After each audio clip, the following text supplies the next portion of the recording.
Okay, problem 3.23 wants you to show that the projection operator is idempotent, which is a property that basically says you can square it, and it is the same thing as applying it on its own. So an example of an idempotent property would be like something like 1, right? 1 squared is still equal to 1. So we want to show this for the projection operator, and then afterwards we want to determine the eigenvalues of the projection operator, and then we want to characterize its eigenvectors. So let's start by proving idempotency. So we know that the projection operator is specifically defined as taking a bracket and basically just reversing it. So we're going to take ket alpha and then bra alpha, like that. And in that case, well, p hat squared is just applying the same thing twice. So ket alpha, bra alpha, and then another ket, which is going to turn this into an inner product of alpha with itself, and then another bra alpha, like this. In which case, well, you know, these vectors represent states, aka wave functions in quantum mechanics, and in quantum mechanics, we're assuming that we're always dealing with well-behaved normalized wave functions, which translate to well-behaved normalized vectors. So if this vector is normalized, its inner product with itself is just going to be the magnitude, which is 1. So that means that p hat squared is going to equal ket alpha bra alpha, which is just equal to p hat. So therefore, we've proved idempotency. Now, the next part is that we want to actually determine the eigenvalues of this operator. And since we're not specifically told the dimension of our vector space, we can't really do the traditional method of solving this, which is to write out the eigenvalue equation, right? Because we don't know how big our matrix is an n by n where we don't know the value of n. So because of that, you theoretically could have just an infinite dimensional polynomial, which isn't solvable. So instead of solving it directly through the eigenvalue equation, you're going to have to find some other indirect relation and solve it that way. And sort of the only thing we know is that it's idempotent, right? That p hat squared is equal to p. And I don't know about you, but when I'm dealing with any sort of math problem where I'm trying to find an unknown and I'm giving sort of a constraint, right? Because this is effectively a constraint. My first instinct is always going to be to try and create some sort of system of equation.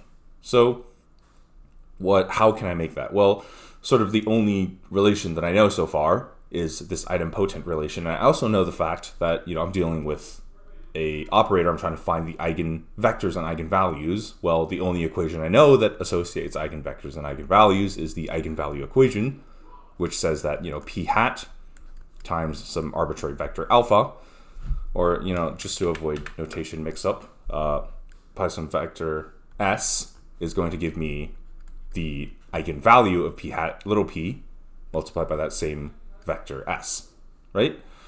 And I also know that p hat squared is going to be equal to p hat again. So in that case, p hat operating on this is going to also be equal to p squared times the same vector, right?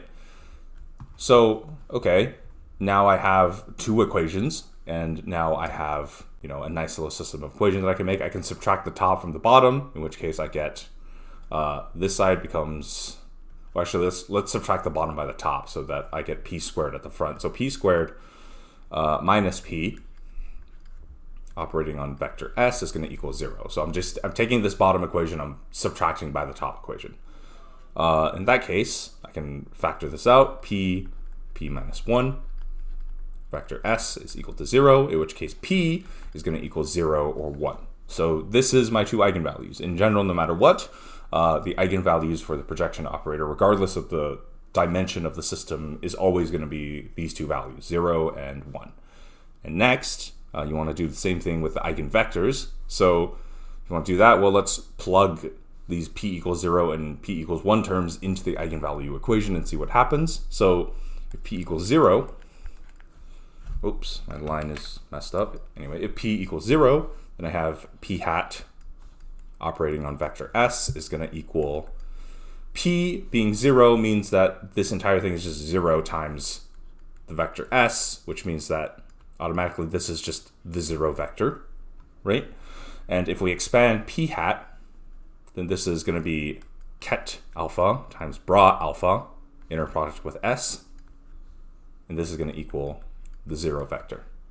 And assuming that the alpha vector here is non-zero, right? Because if it was 0, then this would be a trivial solution, right? Assuming that this does not equal 0, then the only way for this equation to be true is that the vector alpha has to be perpendicular to the vector s. So that's one of your two conditions. So that's like your first condition for the eigenvector, right? So s has to be orthogonal to the vector of projection that you're using the projection vector onto. Now, alternatively, if p is equal to 1, well, then you have p hat s is just equal to s, right? Then let's write out p hat again. So, ket alpha times inner product of alpha with s has to equal s. This is an inner product, right? So inner product between two vectors is always going to give a projection scalar that determines how lined up these two vectors are. So this is some sort of arbitrary scalar, in which case a scalar multiplied by the vector alpha is equal to my vector s, which means that the vector s in this case is parallel to the vector alpha, whereas in here, right, it's perpendicular. So the eigenvectors of the projection operator are always going to be either perpendicular or parallel to the alpha vector that represents, the projection vector itself. And with that, we're done with this problem.